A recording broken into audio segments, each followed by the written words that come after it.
इस वीडियो में बच्चों आप पढ़ेंगे कुमार मित्तल के सभी आंकिक प्रश्नों का उत्तर। क्लास 12 फिजिक्स चैप्टर 1 विद्युत आवेश तथा क्षेत्र। क्वेश्चन नंबर 7 देखिए बच्चों। एक चालक पर 500 इलेक्ट्रॉनों की कमी है। इस पर आवेश की मात्रा तथा प्रकृति ज्ञात कीजिए। तो देखिए 500 इलेक्ट्रॉनों की कमी है, इसका मतलब क्या है? इलेक्ट्रॉनों की कमी का मतलब क्या हो जाता है कि प्रोटॉनों की अधिकता है, यानी कि धनावेश है। तो प्रकृति कैसी हो जाएगी? धनावेशित। अब कितने आवेश की मात्रा है वो निकालना है। तो उसके लिए आपका जो फॉर्मूला है Q इजिकल टू क्या बताया है? N इंटू ई। कई बार ये यूज कर चुके हैं। N की वैल्यू यहाँ पर कितनी दी हुई है? 500। और इलेक्ट्रॉन का आवेश कितना होता है? 1.6 इंटू 10⁻⁻19 कूलाम। तो Q बराबर कितना हो जाएगा? N की जगह हम 500 लिख देंगे और E की जगह कितना लिख देंगे? 1.6 इंटू 10⁻⁻19। ठीक, तो ये मल्टीप्लाई करिए। 16 पंजे 80, 8.0 इंटू ये 2 0 हैं, ये इधर आ जाएंगे तो ये कितना रह जाएगा? माइनस का 17, यानी 8 इंटू 10⁻⁻17 कूलाम का जो है इलेक्ट्रॉन का कमी है, यानी इतना क्या हो जाएगा? धनावेश हो जाएगा चालक पर। ठीक, okay. Next question, question number 8 पे देखिए। क्वेश्चन नंबर 8 क्या है? यदि शुद्ध जल का परावैद्युतांक 81 हो तो इसकी निरपेक्ष वैद्युतशीलता कितनी होगी? निरपेक्ष वैद्युतशीलता इसको हम किससे लिखते हैं? एप्सिलॉन से। किससे लिखते हैं? एप्सिलॉन से। और निर्वात की वैद्युतशीलता कितनी होती है? Epsilon not. इसकी वैल्यू कितनी होती है? 8.85 इंटू 10⁻⁻12 होती है। हाँ, तो ये फॉर्मूला आप पढ़ चुके होंगे। एप्सिलॉन इज इक्वल टू क्या होता है? एप्सिलॉन नॉट इंटू के। ठीक, के क्या है? परावैद्युतांक है और एप्सिलॉन नॉट क्या है? निर्वात की वैद्युतशीलता। तो इसका मान जो है ये हमेशा याद रखिए, इतना होता है। तो ये लगा देंगे हम वैल्यू 8.85 इंटू 10⁻⁻12 और परावैद्युतांक कितना दिया है? 81 दिया है। तो ये मल्टीप्लाई करिए। मल्टीप्लाई करने पे आपको कितना मिलेगा? ये मिलेगा आपका 7.17 इंटू 10⁻⁻10। तो ये क्या हो जाएगी? निरपेक्ष वैद्युतशीलता का मान हो जाएगा। ठीक, क्लियर हो गया? तो फॉर्मूला ये ध्यान रखिएगा, epsilon is equal to epsilon naught into K. और एप्सिलॉन नॉट की वैल्यू 8.85 इंटू 10⁻⁻12 होती है। Next question number 9। Question number 9 देखिए बच्चों। दो प्रोटॉनों के मध्य लगने वाले प्रतिकर्षण बल की गणना करना है, जबकि उनके बीच की दूरी 4 × 10⁻15 मीटर है। अब जब दोनों प्रोटॉन हैं, यानी कि दोनों धनावेश हैं, तो आपस में क्या होगा? उनके बीच में कौन सा बल लगेगा? प्रतिकर्षण बल लगेगा।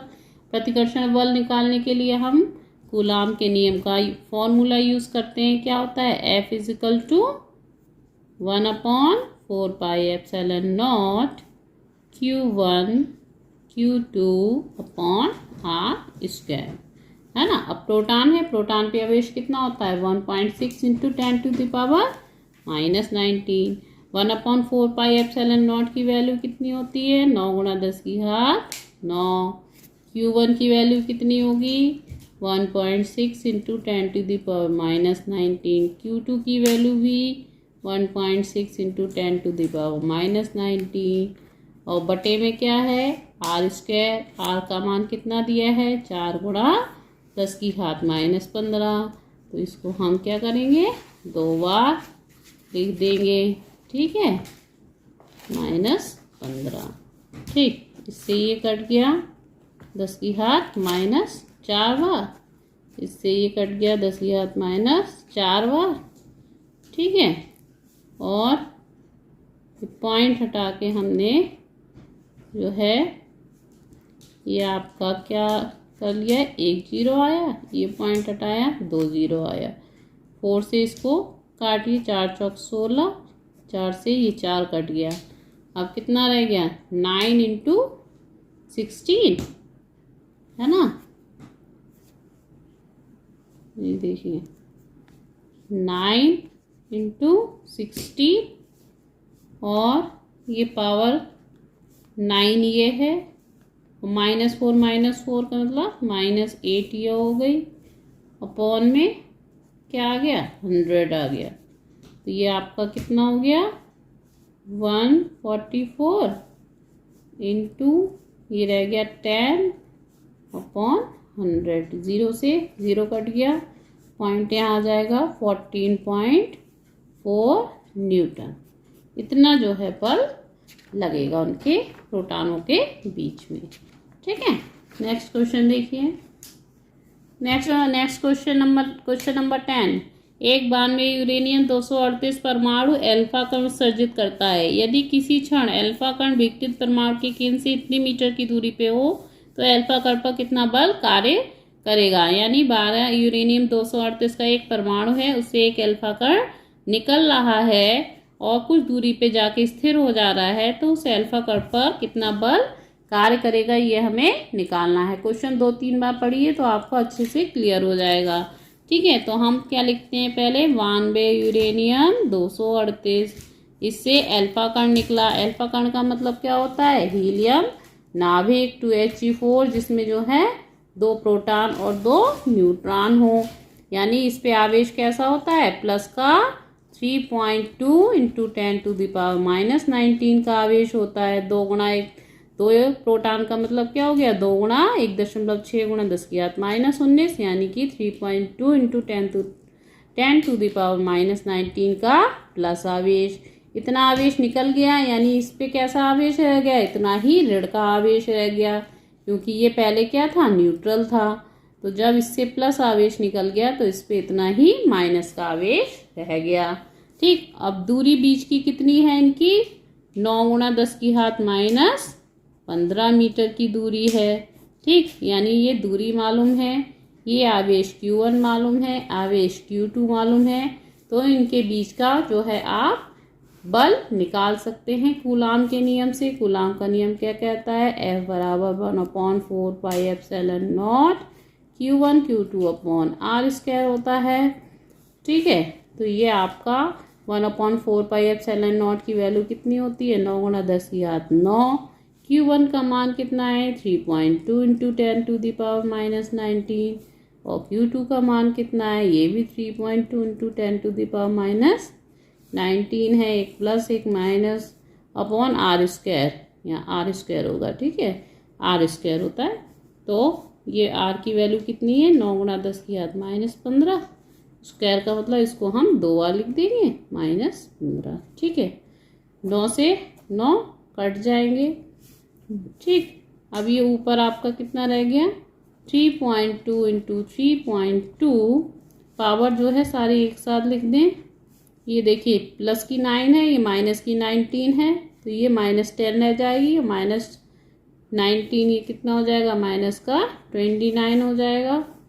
9 ये कितना रह गया, 9 गुणा 10⁻15 15 कितना हो गया, माइनस का ये 30 हो गया। 15 30 हो गया, तो ये आपका हो गया कितना, 3.2 इंटू 3.2/9 10⁻⁻29 प्लस 30। ठीक, तो ये 10 एक बच जाएगा, ये आपका आ जाएगा कितना, 3.2 इंटू 32/9। इसकी आप जो है मल्टीप्लाई करेंगे तो ये आपका आंसर आ जाएगा 512 न्यूटन। ठीक है, इसको सॉल्व करेंगे तो ये 512 न्यूटन का बल जो है आ जाएगा, दोनों अल्फा कण और यूरेनियम के नाभिक के बीच में, है ना। ठीक है, नेक्स्ट क्वेश्चन देखिए। नेक्स्ट क्वेश्चन 11 देखिए। 2 अल्फा कण परस्पर 0.1 एंगस्ट्रॉम की दूरी पे हैं, उनके बीच कार्यरत वैद्युत प्रतिकर्षण बल गुरुत्वाकर्षण बल से कितने गुना है। तो बीच की दूरी कितनी दी हुई है, 0.1 एंगस्ट्रॉम। एंगस्ट्रॉम का मतलब क्या हुआ, 10 की घात माइनस 10 से हम गुणा करेंगे इसमें, है ना। या आप इसको लिख सकते हो 10 की घात माइनस 11 मीटर। ठीक, तो आर का मान पता लग गया।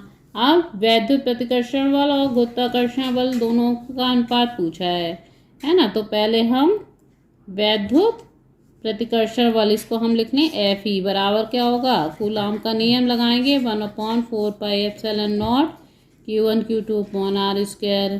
ठीक, और गुरुत्वाकर्षण बल एफ जी बराबर क्या होगा, G m1 m2 upon are square. देखिए अब पहले एफ ई का मान निकालते हैं हम। एफ ई बराबर 1/4 पाई एप्सिलॉन नॉट की वैल्यू कितनी होती है, 9 गुणा 10 की घात 9। Q1 Q2 देखिए अल्फा कण है, तो अल्फा कण का आवेश कितना होता है 3.2 इंटू 10⁻⁹। 9 गुणा 10 की घात 9 गुणा 3.2 गुणा 10 की घात -19 Q1 का मान, और इतना ही मान कितना किसका होगा, Q2 का होगा, क्योंकि दोनों ही अल्फा कण है। और बीच की डिस्टेंस इनकी कितनी है 10 की घात -11। इसका स्क्वायर कर देंगे, यानी इसे हम 2 बार लिख देंगे। ठीक है, तो ये आपकी ये कट जाएगा, कितना रह जाएगा 10 की घात 11 कम हुए तो -8 रह गए, और ऐसे ही ये यहाँ पे भी 10 की घात -8 रह गए। तो ये कितना हो जाएगा 9 गुणा 3.2 इंटू 3.2 इंटू 10⁸ 8 16 हो गया माइनस का, और प्लस का ये 9 हो गया। ठीक है, और ये आपका कितना आ जाएगा, ये हो गया 9 गुणा 3.2 इंटू 3.2 इंटू 10⁻, कितना हो गया ये -7। ये मल्टीप्लाई करेंगे तो ये आपका आ जाएगा 92.2 इंटू 10⁻⁷। ये एफ ई की वैल्यू निकल आई। ठीक है, इसी तरह अब हम एफ जी निकालेंगे। एफ जी बराबर G m1 m2 upon are square. G की वैल्यू कितनी होती है ये आप ध्यान रखिएगा, 6.67 इंटू 10⁻⁻11 होती है। m1 क्या है, अल्फा कण का द्रव्यमान है। अल्फा कण का द्रव्यमान कितना होता है 6.68 इंटू 10⁻27। दोनों ही अल्फा कण है, यानी द्रव्यमान दोनों का सेम हो गया 10⁻27 अपॉन आर स्क्वायर का मतलब 10 की घात -11 गुणा 10 की घात -11 हो गया ये आपका। अब इसको हम क्या लिखेंगे 6.67 इंटू 6.68 इंटू 6.68 और 10 की पावर -27 और माइनस की 11, और ये 10 की पावर माइनस का 22 आ गया। ठीक है, तो इसकी आप जब मल्टीप्लाई करेंगे तो ये 6.67 इसे अभी ऐसे लिख दें इंटू 6.68 इंटू ये पावर आपकी कितनी हो गई, ये हो गई आपकी पावर माइनस की 65 और ये प्लस की 22, यानी आपकी आ गई 6.68 इन 10⁻⁻43। तो इसकी मल्टीप्लाई आप करेंगे तो ये आपका आएगा 291.23 इंटू 10⁻⁻43। ठीक, अब ये जो है हमें निकालना क्या है, हमें निकालना है F E upon F G. ठीक, एफ ई की वैल्यू कितनी निकाली थी, एफ ई की वैल्यू हमने निकाली थी 92.2 इंटू 10⁻⁻7।